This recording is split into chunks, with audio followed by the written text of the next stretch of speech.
Apple's about to release one of the most anticipated phones in its history, but here's the catch: you might not be able to buy one when it launches. The company's first foldable iPhone is heading for a supply crisis that could last months. Insiders are warning that early production numbers are far lower than what demand will actually be. Think of it like the PlayStation 5 launch in 2020, when millions wanted one, but almost nobody could get it. Apple knows this problem exists, and they are launching anyway. So what's going wrong? The answer tells us something fascinating about how incredibly hard it is to manufacture a phone that bends. Samsung spent years perfecting their Galaxy Z Fold, yet they still struggle with supply every launch season. Now Apple, a company obsessed with perfect execution, has hit the exact same wall. They're pushing out limited quantities, and everyone's asking whether this is a calculated scarcity play or a genuine manufacturing bottleneck. Early reports show the launch will be constrained to specific markets and configurations. This means most people wanting this phone will be locked out. And here's what's really interesting: nobody's talking about how this shortage might change what consumers expect from premium products going forward. To understand why Apple's Foldable is facing supply chaos, you need to know what makes it so wildly different from regular smartphones. A regular iPhone is basically flat glass on a metal frame, simple, elegant, mass-producible. A foldable phone is something entirely different. Imagine a book made of glass instead of paper. That glass has to bend thousands of times without cracking. The hinge mechanism alone is a nightmare of engineering. It's basically a mechanical joint smaller than your fingernail that needs to move smoothly for years. Then there's the screen itself. Modern displays are made of multiple layers: glass, special coatings, liquid crystal matrices, and they all have to bend together without separating or cracking. One tiny misalignment and the whole panel fails. The manufacturing process for this is nowhere near as mature as regular smartphone production. When Samsung launched their Galaxy Z Fold, they had factory lines specifically built for foldables. It still took them years to get yields up to acceptable levels. Yields are basically the percentage of devices that work perfectly. If you're building 1,000 foldables and only 700 work without defects, that's a 70% yield. For regular phones, yields are routinely above 95%.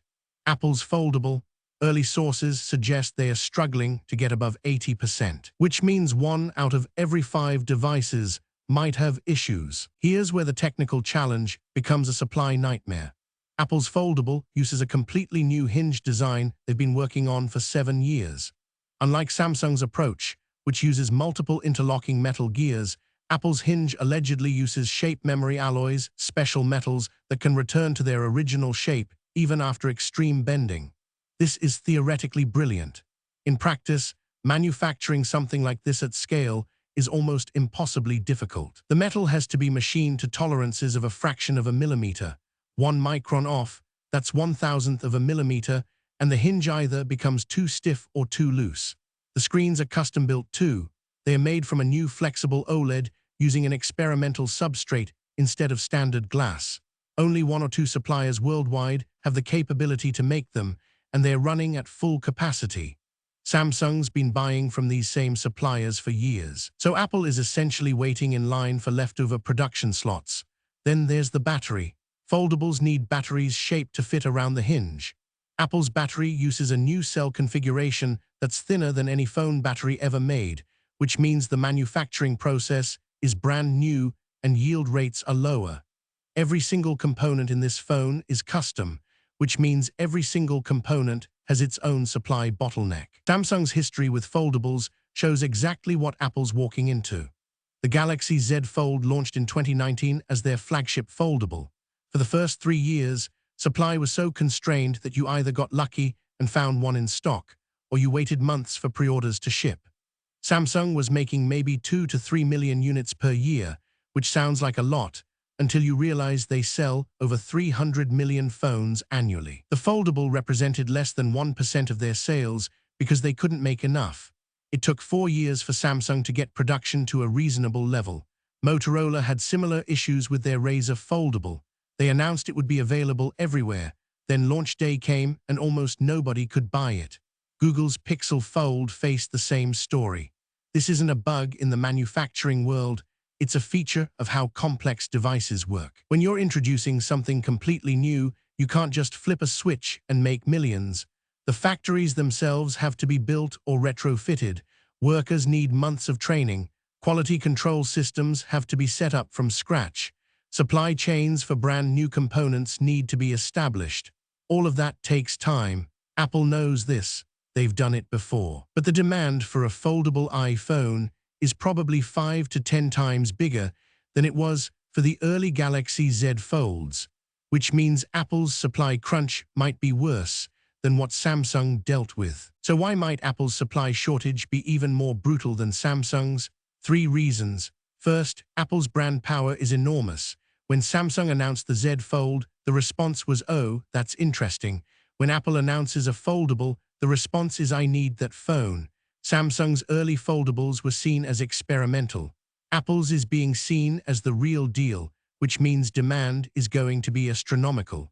Second, Apple doesn't typically launch products with artificial scarcity on purpose. When they launch something, they usually have inventory ready.